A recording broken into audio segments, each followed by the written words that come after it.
Hello, my friends. Welcome to the Wicked Bitter channel. I'm Travis. Thank you for checking out this video. If you're somebody new to this channel and you love pro wrestling, which, let's be honest, you didn't click this video unless you did like pro wrestling, especially if it's about Roman Reigns, which I'm sure I'm going to put in the headline because Roman Reigns is a big deal right now. Everybody's talking about him. Like this video. Subscribe to this channel. We would love to have you here on this community. It keeps on growing. We just got to 1,400 subscribers. And the goal is to get to 1,500 before the year is over. And let me tell you what, we're like 1,425 right now. We're like 75 away. That's doable. We can do that. So everybody who's already here on this channel, everybody who just clicked on this video, like the video. It helps this video a bunch. It helps this channel a bunch. It helps me a bunch. And it gets it to other people who haven't subscribed to this channel. And we talk about things like SmackDown. Like we're going to talk about right now. We're going to talk about this week's SmackDown, everything that happened on it. So let's get into what I got. Tell you what, my friends.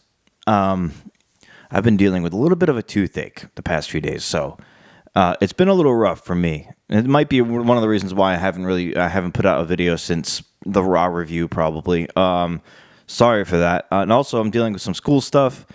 Things are looking kind of rocky. You know, I'm with the school stuff, you know, it's very hard for me to learn in like 8 months, and it's a lot of pressure, it's a lot of frustration, stress, but I still want to put out videos, so it's like I'm trying to dedicate time to all these different things. Anyway, I'm not trying to give you guys any like sob stories or anything like that. I just, you know, we're on this channel, right? We talk like every week. Figure that like, you know, you're gonna learn some things about me. You know, it's just the way it is.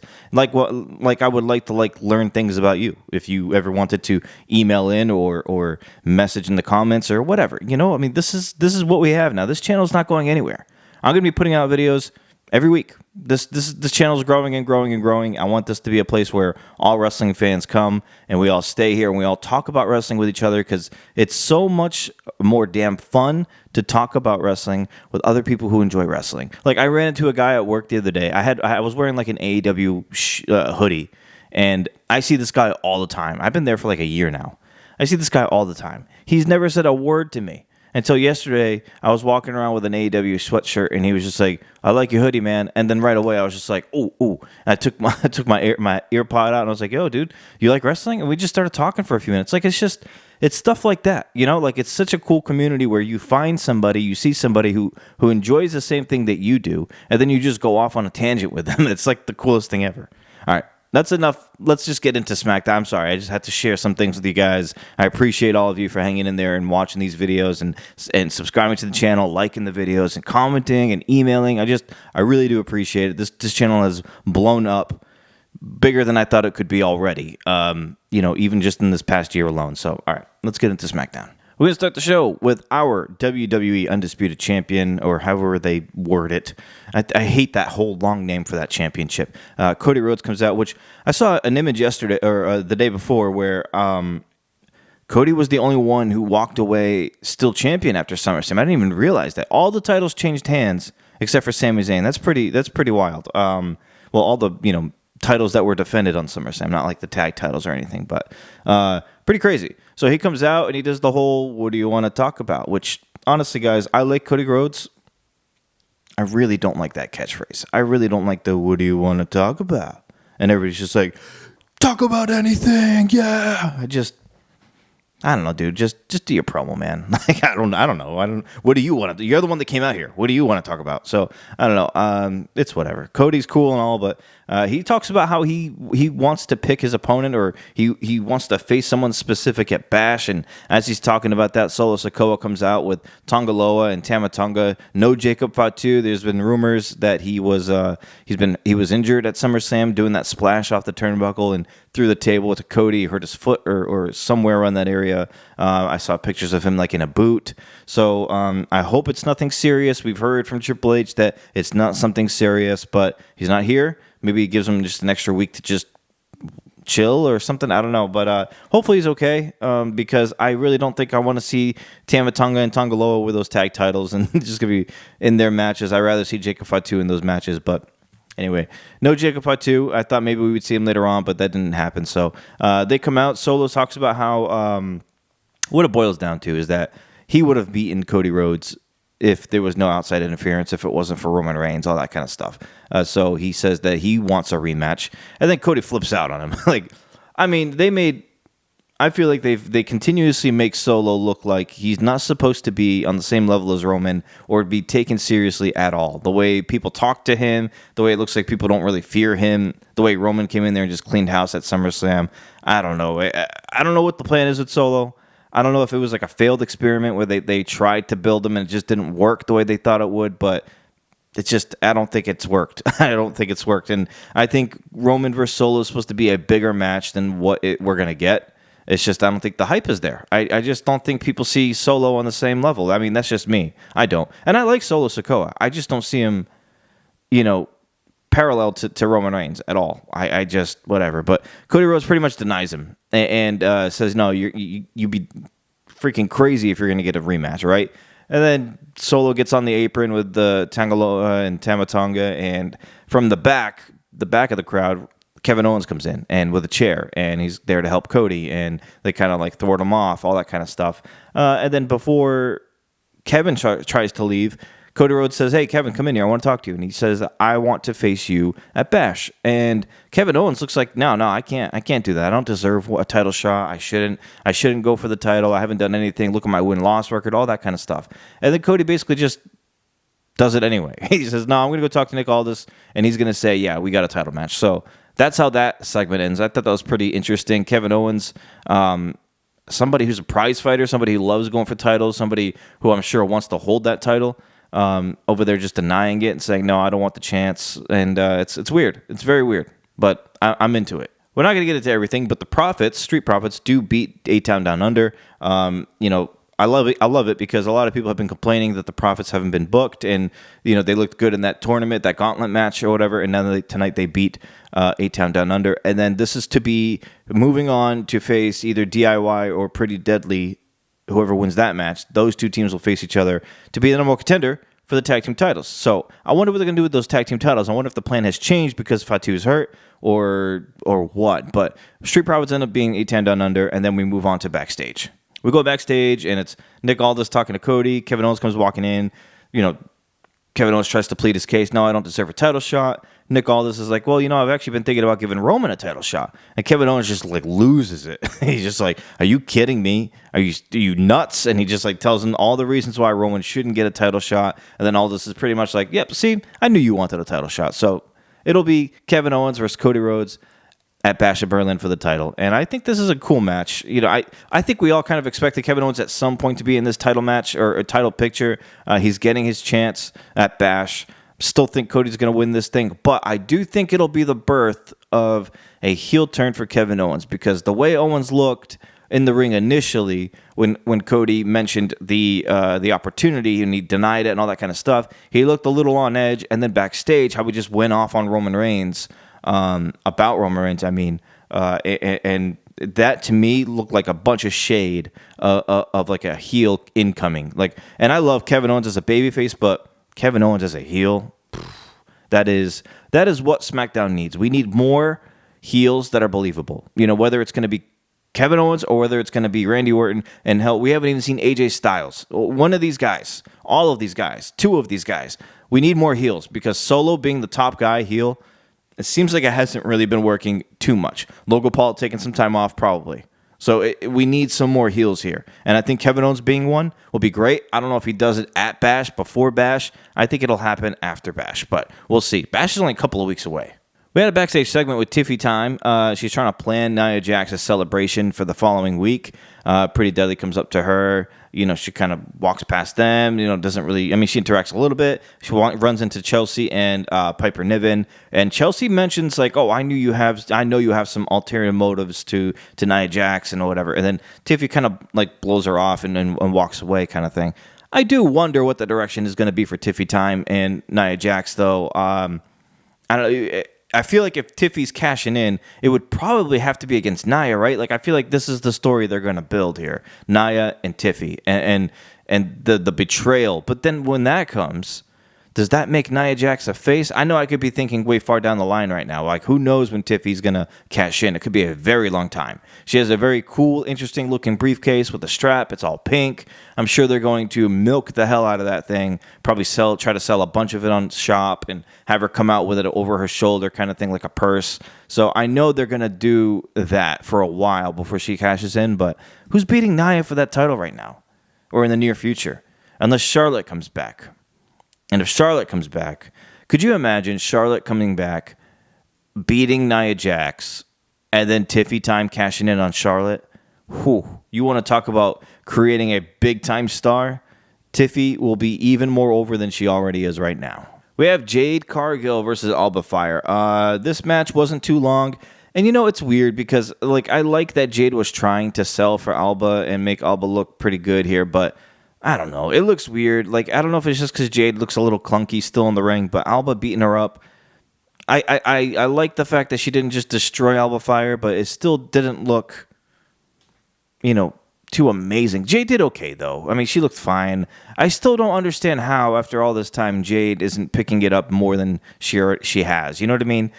Jade's cool. I like Jade. I've always liked Jade. I've always been an advocate for her. In AEW, when a lot of people around me didn't like her, I still pulled for her. I could see the big star that she was eventually going to be, and I still think she is going to be if she already isn't a big star. She's a huge attraction. I mean, the appeal is there, the physicality is there. I mean, everything. It's just she just hasn't developed in the ring as much as I thought she might by this time, and maybe by WWE standards either. But she looked okay against Alba. She did enough to get the win there. After the match, there's a beatdown by Alba Fire and Isla Dawn. Davenport comes out. Blair Davenport, joins in on the fun. And then Naomi comes out and makes the save. So I think what we're going to get is a 3-on-3 at Bash.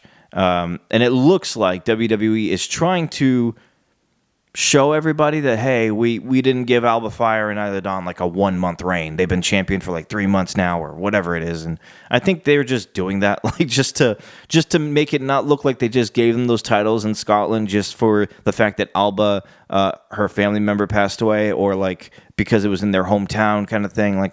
I think WWE is trying to trick all of us, being by the time they lose the titles, they could be well, they were respectable champions. They had a nice 4-month reign. But yeah, dude, they defended it twice. And the first time they defended it against Jade and Belair, they lost it. So I think that's going to happen. I think we're going to get the 6-woman tag at Bash. And then after that pay-per-view, we'll probably get maybe, unless they want to stretch it out more, we'll probably get Jade and Bianca beating Alba Fire and Isla Dawn for those tag team titles. I would think that's what we're going to do here.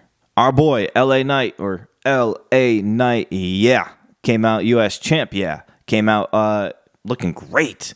Looks like it sounds like he's got a new song. And I actually don't mind the new song for once, because I feel like they tweaked it just enough where it wasn't too different from his original song. It sounds fine. Had they just kept the original song, I would have been okay with it, happy with it. I liked his original song, but his new one, okay, it's not bad. You didn't really mess with it too much, and you shouldn't, especially after this dude just won the title, and as over as he is, do not change anything about this guy. I love this. I love the way he is. Just leave him as is. One thing about Logan Paul versus LA Knight that I'm not sure if I noticed or mentioned in the SummerSlam recap video, but during that match, when LA Knight pinned Logan Paul's foot was under the rope. And I'm sure, and WWE hasn't mentioned it yet, and nobody has said anything about it yet, but I'm sure when Logan Paul comes back, he's going to replay that footage in front of LA Knight, or show him the video, or show him the clip, or whatever, about his foot being under the rope, and then he's going to get his rematch. So that Logan Paul rematch is coming. My fear is that the first chance Logan Paul gets, he beats LA Knight for it. I don't want that to happen. I really would like a meaningful, fun, investive, title reign here from LA Knight. I'm worried about that. I'm not going to lie to you guys. I think LA Knight, you can already see, right? Santos Escobar beat Andrade to become number one contender because of Melo's interference. Melo helped or distracted Andrade, so Santos wins the match, and he will be facing LA Knight. So we're looking at a first feud here for LA Knight as U.S. champion against Santos Escobar, who I like Santos. And that whole Santos, what was his quote? Santos Escobar, sí. I like that. That's funny. But I also really I need this. I'm going to tell you right now, I need this. LA Knight saying hit it and quit it. Yeah, I want that on a shirt. Give me that on a shirt. Hit it and quit it. Yeah, I want that. That was hilarious. I was dying when I saw that. I was like, dude, I can't believe this dude just keeps on saying. He said it like 3 times. I love it. I need that. I want it on a shirt. I hope it sticks. I hope the crowd starts chanting it. Hit it and quit it. Yeah, that'd be awesome. But yeah, we're gonna get LA Knight versus Santos Escobar. Does that get you flowing? I mean, I like Santos, but I don't want this title reign for LA Knight to be against a bunch of dudes who are just like lower tier. No offense to anybody, but like I don't want it to be facing like Santos or I'm just going to use Apollo Crews or Baron Corbin, and maybe Corbin would be cool, but I don't want him to be like relegated to like the actual mid card. Like, let me see LA Knight versus like Kevin Owens or something. Like, give me a high stakes match. You know what I mean? For the U.S. Championship, Logan Paul versus LA Knight, but LA Knight wins again. Like, I want to see a respectable title reign because I don't want it to be like months down the line when he loses it and you just look back at it and you're like, man, that was a very like crappy U.S. title run. You remember when Dean Ambrose was U.S. champ? And he was U.S. champ for 250 days or whatever the hell it was. And it's like, do you remember that title reign? Do you remember those matches? I don't. I don't think he had a memorable, he might have 1 and 2 sprinkled in, but over that large amount of time, it's like, you want to look back at these title reigns and be like, dude, he was a great U.S. champion. I didn't really think that of Ambrose. There was a period of time where he didn't even defend it. He was just holding the title every month without defending it. I just don't want that same fate to happen here with LA Knight. How about that Giovanni Vinci vignette back there, huh? Everybody was talking about where did he go? He just got drafted to SmackDown. He left Imperium. He got kicked out of Imperium. Where did he go? I like that vignette. It was pretty cool. He was speaking in dude, what is the word? Italian? Was he speaking in Italian? He had to have been. But like for some reason in my mind, is Italian even a language? Like, what is going on? He must have been. I don't know. Yeah, I would edit this out to make myself not look stupid, but I'm going to leave it in. He was speaking in Italian. It was a cool promo. I would like to see how he's going to be booked when he gets to SmackDown. Right away, speaking of LA Knight, right away, maybe Vinci versus LA Knight. That'd be a cool... I'm down for that. That'd be a cool little matchup there. I think Vinci has a lot of potential. I think we're going to see... We saw some of it when he was in NXT. But I want to see what he looks like in the main roster against big-time guys. So I think LA Knight versus Vinci would be a kind of a cool feud to watch for. Backstage, we get Austin Theory and Grayson Waller walking up to Nick Aldis. Austin Theory does a little trickery here. He kind of puts it in Nick Aldis' ear, gives him the idea to make Grayson Waller face Kevin Owens next week. And Nick Aldis goes with it. Grayson Waller's like, what's going on? And then I thought it was very interesting what Austin Theory said at the end of it. He said, hey, don't worry about it. I'll watch your back. I got your back just like you've always had mine. And I'm like, ooh, that's kind of foreshadowing a little bit there. Maybe we get the turn. Maybe we get Theory to turn on Waller next week. But when he does, it's not like Theory's going to be booed. It's going to be Theory's going to be cheered here, and Waller's going to be the heel. No matter who turns on who, it's going to stay that way. So I wonder if it happens next week during that Kevin Owens match. That's something I'm definitely going to be interested to see. DIY beats Pretty Deadly. Look, I love Pretty Deadly. I think they've been hilarious. They're entertaining. But we need a babyface team to face the Bloodlines. So we're going to get DIY versus the Profits. Whoever wins that match will face the Bloodline. Here's what I'm thinking. I'm thinking either it's a triple threat tag team match or I think maybe DIY comes back for those titles because it looks like WWE has kind of been trying to push DIY a little bit here before like their match promos and stuff like that. Maybe they get their rematch, and I don't know if they win. If they win, I would say it's because they pin Tonga Loa because I don't think WWE even likes him, to be honest with you. But if it's a triple threat tag match, which I think might happen here, double DQ, double something might happen.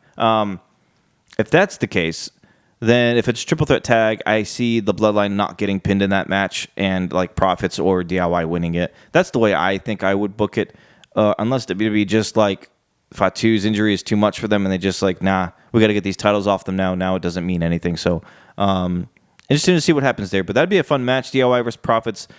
I don't know when it's going to happen. I don't know if they announced it. I can't remember, next week or whatever, but that'd be a good one to watch because either way, whichever one of those teams win, it's going to be a good match. It's going to be a good match with them, and it's going to be a good match against the Bloodline. I just want to know which direction they're going to go. We got Solo Sikoa, Tonga Loa, and Tama Tonga coming out to the ring. Solo basically says, hey, Roman, if you want these Olafala, this necklace, this what Roman had around his neck all the time.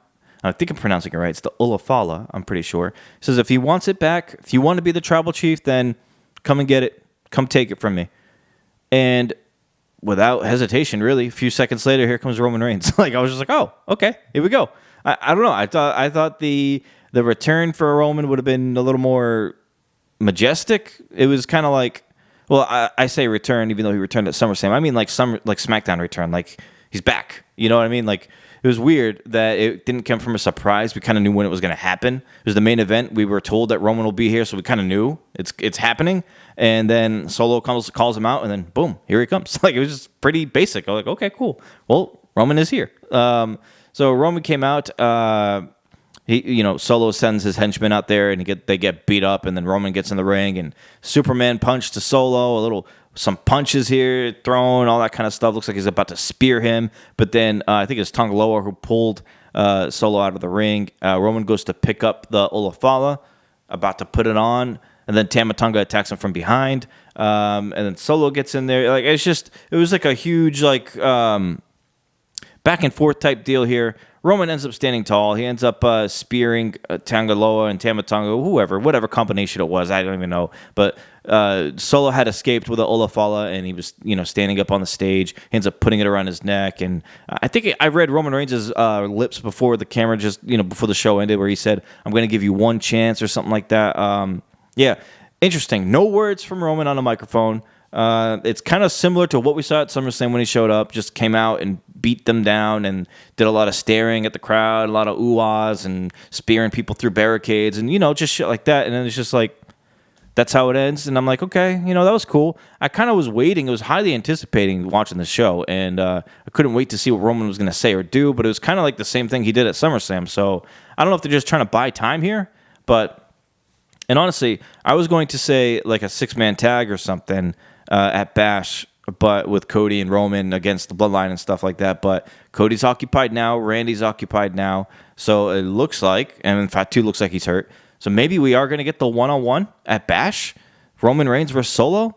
To me, if they're doing that at Bash without much build, like just 2 or 3 weeks of it, and Roman already on the first week hasn't said anything, I feel like WWE has kind of moved on from Solo at this point. I feel like they're just looking at it like, It just didn't work out. We're just going to have Roman beat him and we'll move on and whatever, which I hope is not the case because I feel like there's more juice we can get out of this. But it kind of, to me, looks like they're heading in that direction. Unless they're going to stretch it out, unless something's going to happen, unless you're going to bring in a new Samoan family member or family friend or whatever, Jimmy maybe coming back, something. Unless we throw something in there, Zilla, someone coming back or showing up. If it's just going to be straight up Roman beats Solo at Bash, then it's kind of like, there's really no need to keep going with it. But Roman got his revenge. Like, that was it. Roman's revenge, baby. We acknowledge that. The OTC. All right, guys. I appreciate it, man. I appreciate everybody watching this video. Please like the video if you haven't already. Please subscribe to the channel if you haven't already. We are continuously putting out content. So please keep an eye on the page. Keep an eye on the channel. Engage in the emails. I'll put the email up here in the video. Send me the emails whenever you want. You don't have to wait for an email video to come out. You don't. You can send me them anytime you want, and I will read them in the next video, or I'll make a whole video about them. So I really appreciate it. wickedbittermedia@gmail.com is the email you can get me at. Okay. I want you guys to have a good rest of the weekend. We'll be back with a Raw review in a couple of days here. Guys, have a good one. Until we eat again, stay bitter.